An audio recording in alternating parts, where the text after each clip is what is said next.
நம்ம பார்க்கறது, ரசிக்கிறது, சிரிக்கிறது இதெல்லாம் தாண்டி சினிமாவில் வேற ஒன்று இருக்கு. அண்ணன் அமீர் அண்ணனுக்கு நன்றி சொல்லணும். நான் அண்ணன் இல்லைன்னா நாங்கள் 2 பேரும் சந்திச்சிருக்கவே மாட்டோம். பருத்தி வீரன்ல 2 பேரும் சேர்ந்து வேலை பார்த்தோம். அற்புதமான ஒரு பயணம், ரொம்ப கடின உழைப்பு. அவர்கிட்ட சாதாரணமானவெல்லாம் போய் வேலை பார்க்க முடியாது, கொஞ்சம் அசாதாரணமானதான். நான் அவரோட ரூம்மேட். இறைவனுக்கு நன்றி. ரொம்ப மகிழ்ச்சியான ஒரு தருணம். என்னுடைய திரைப்படத்துக்கான மேடையில் இருப்பதை விட அதிக மகிழ்ச்சியோடு இந்த மேடையில் நிற்கிறேன். அண்ணன் அமீர் அண்ணனுக்கு நன்றி சொல்லணும். நான் அண்ணன் இல்லைன்னா நாங்கள் 2 பேரும் சந்திச்சிருக்கவே மாட்டோம். பருத்தி வீரன்ல 2 பேரும் சேர்ந்து வேலை பார்த்தோம். அற்புதமான ஒரு பயணம், ரொம்ப கடின உழைப்பு. அவர்கிட்ட சாதாரணமானவெல்லாம் போய் வேலை பார்க்க முடியாது, கொஞ்சம் அசாதாரணமானதான் அண்ணனோட பயணப்பட முடியும். நான் ரொம்ப, அதாவது என்னன்னா, நீ எங்கேயும் போகக்கூடாது, என் கூடவே இருந்துருவாரு. நான் அவரோட ரூம்மேட். 6 மாசம். இவ்வளவு அழகான ஒரு பயணம், ஒரு 150 நாள் அந்த படம். என் குருநாதர் கே பாலச்சந்தர் சார் சொல்லுவார், நீ என்கிட்ட இருக்கும்போது ரொம்ப சாஃப்டா இருந்த, அமீரோடு டிராவல் பண்ணிட்டு வந்ததுக்கப்புறம் கொஞ்சம் விகரஸ் ஆயிட்ட, உன்னுடைய சீன்ஸ் எல்லாமே கொஞ்சம் வன்முறையா இருக்கு அப்படின்னு சொல்லுவாரு. அது உண்மைதான். ஏன்னா அண்ணனோட பயணப்பட்டுட்டு வந்த பிறகுதான் நாடோடிகள் வேற மாதிரி உருமாறுச்சு. அண்ணனை பத்தி பேசினா பேசிட்டே இருப்போம். இப்ப கூட ஒரு பயங்கர காமெடி நடந்தது. என்னடா டைட்டிலுக்கு அர்த்தம் அப்படின்னாரு. அண்ணன் ரொம்ப நாள் முன்னாடி சொன்னான், திரும்ப கூப்பிட்டு கேட்போம் அப்படின்னு வந்து சொன்னான். சொல்லு, யூ லிவ் ஒன்லி ஒன்ஸ். நான் அந்த எஸ் எடுத்துட்டு ஒன்லி ஒன் அப்படின்னு சொல்றானே, அப்படியெல்லாம் லிவ் பண்ண முடியுமானே அப்படின்னு கேட்டேன். அப்புறம் மேடையில வந்து உண்மையான அர்த்தம் தெரிஞ்சது. அப்ப நீ ஏதோ சொன்ன, அவன் வேற ஏதோ சொல்றான், அவன் ஆமனை இப்ப மாத்திட்டாங்க போட்டிருக்கு அப்படின்னு சொல்லி சமாதானப்படுத்திச்சு. அது ஒரு பயணம். ஷாம் பத்தி சொல்லணும்னா, எனக்கு பருத்தி வீரன்ல ஒர்க் பண்ணும்போது மூக்குல இருந்து ரத்தம் வந்துடும், அவ்வளவு ஹீட்டு. இவரு கிண்டல் பண்ணுவாரு, நீ என்ன ஜெயபிரதா மாதிரி மூக்கில ரத்தம் வந்துருது அப்படின்னு இவரு கிண்டல் பண்ணுவாரு. ஷாம் வந்து என்கிட்ட சின்சியராக, சார் இல்லை சார் என்ன பிரச்சனைன்றதை உடனே பார்க்கணும், போவோம் ஹாஸ்பிட்டல் போவோம் அப்படின்னு சொல்லி என்ன நிறைய நேரத்துல என் பக்கத்துல இருந்து பார்க்கும்போது தான் நானும் ஷாமும் ரொம்ப கிட்ட நெருங்கணும் உளவியல் ரீதியா. அந்த பயணம் தான் அப்படியே தொடர்ந்து வந்தது. ஏன்னா அண்ணன்ட்ட இருந்து வந்துட்டான் அப்படின்னோடனே இவனை விட்டுறக்கூடாது, இவன் நம்மளோட கொஞ்சம் காலம் பயணப்படட்டும் அப்படின்னு சொல்லி கூட்டிகிட்டு நாடோடிகள்ல இருந்து அப்படியே அந்த பயணம் ஆரம்பிச்சது. எல்லா படைப்புகள்லையும் இருந்தோம். ஆனா இவன் இந்த மேடை இவனுக்கு இது கொஞ்சம் லேட்டா தான் கிடைச்சிருக்குன்னு நான் சொல்லுவேன். ஏன்னா இவனுடைய திறனுக்கு எப்பவோ கிடைச்சிருக்கணும். ஏன்னா எனக்கு நிறைய விஷயங்கள் தெரியாது, எனக்கு எல்லா விஷயத்தையும் கற்றுக் கொடுப்பான். நிறைய விஷயம் எனக்கு கற்றுக் கொடுத்துருக்கான் டெக்னிக்கலா. நான் சொல்லுவேன், அவன்கிட்ட கேளுங்க, அவன் சொல்லுவான் அப்படின்னு சொல்லி நிறைய இவன்கிட்ட விட்டுட்டு போயிடுவேன்.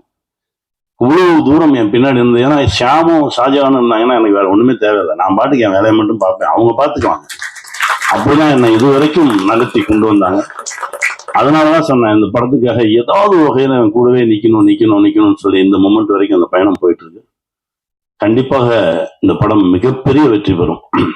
ஏன்னா இந்த படத்துல உயிர் இருக்கு, அவ்வளவு உழைச்சிருக்காங்க, நிறைய நல்ல மனிதர்கள் உள்ள இருக்காங்க. தேவ், கவலையப்படாதீங்க, நல்லா வருவீங்க, சந்தோஷமா இருப்பீங்க. உங்களுடைய கனவுகள், ஆசைகள் எல்லாமே நிறைவேறும். பக்கத்துல இருந்து எங்கேயோ ஒரு சீட்ல உட்காந்து பார்த்துட்டு தான் இருக்காங்க. ஏன்னா நான் சரவணன் சொன்னேன், சரவணன் உங்க படம் பார்த்ததுக்கு அப்புறம் உங்களை பார்க்கணும்னு நினைச்சேன், இன்னைக்கு தான் பார்க்க முடிஞ்சது. அதாவது நம் கண்ணுக்கு எதை காட்ட வேண்டும் என்பதை இறைவா முடிவு பண்ணுது. நம் கண்ணுக்கு தெரியாமல் நிறைய பேர் இங்க இருக்காங்க. நம் பார்க்கிற மனிதர்கள் இல்லாம இன்னும் பல லட்சம் ஆத்மாக்கள் இதுக்குள்ள இருக்கு அப்படின்றத நீங்க உணர்த்துனீங்க. அதையும் நான் தேவுக்கு சொல்றேன், இங்கதான் இருக்காங்க அப்பா அம்மா மாமா எல்லாருமே, சந்தோஷமா இருங்க, உங்களுடைய கனவுகள் மெய்ப்படும், வாழ்த்துக்கள். அப்புறம் தேவிகா நூண்டு பொடிசா பார்த்தது, இப்ப நல்லா வளர்ந்து அப்படி வந்து நிக்கிற, தமிழ் பேசுற, ரொம்ப சந்தோஷமா இருக்கு, வாழ்த்துக்கள்.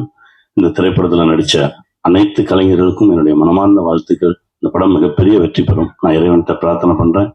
நண்பன் மகேஷ், ஆரம்பிக்கும் போது ஒரு முகம் பார்த்தோம்ல, அந்த முகம் இன்னும் அழகா இருக்கு. உங்க நம்பிக்கை தான். இந்த ஆர்ட் மேலையும் இந்த படைப்பு மேலையும் ஷியாம் மேலையும் இந்த டெக்னிக்கல் டீம் எல்லார் மேலேயும் வச்சிருக்கக்கூடிய அந்த நம்பிக்கை உங்களை அடுத்த தளத்துக்கு எடுத்துட்டு போகும். மகேஷ், வாழ்த்துக்கள் வாழ்த்துக்கள். அப்புறம் ஆர்த்தி, கோகுல், உங்க 2 பேர்த்த பத்தி நிறைய சொன்னாரு. அதுவும் மனசார நிறைய விஷயங்கள் சொன்னான் ஷியாம். உங்களுடைய மனசுக்கே இது மிகப்பெரிய வச்சு தரும். வாழ்த்துக்கள் வாழ்த்துக்கள்.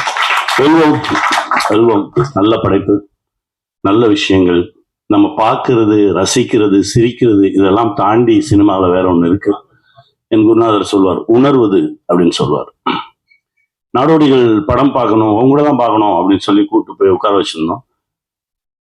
கம்பெனி லோகோ வரும்போதே கை தட்டினாங்க.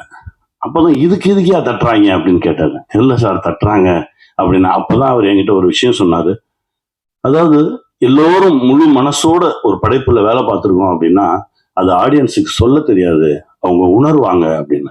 அந்த உணர்தல் இந்த படத்துல இருக்கு. நான் நம்புறேன் கண்டிப்பாக இந்த படம் மிகப்பெரிய வெற்றி வரும். என் ஷியாம் பெருசா ஜெயிப்பான். வாழ்த்துக்கள்.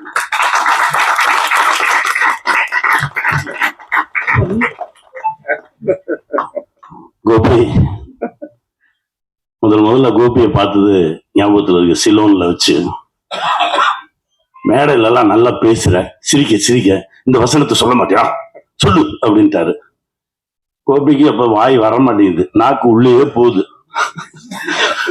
கண்ணெல்லாம் அப்படியே தொடச்சிட்டு இப்படியே இங்க வா அப்படிதான் சொல்லுவாரு. வா ஒன்னு போலாம் நம்மனா கரெக்டா என்கிட்ட நல்லா நடிச்சு காட்டுவாரு. அங்க போனவொடனே விட்டுருவாரு. திரும்ப என்ன கூட்டிட்டு வந்த, இங்க வந்து இளவு கொட்டுறானே அப்படிம்பாரு.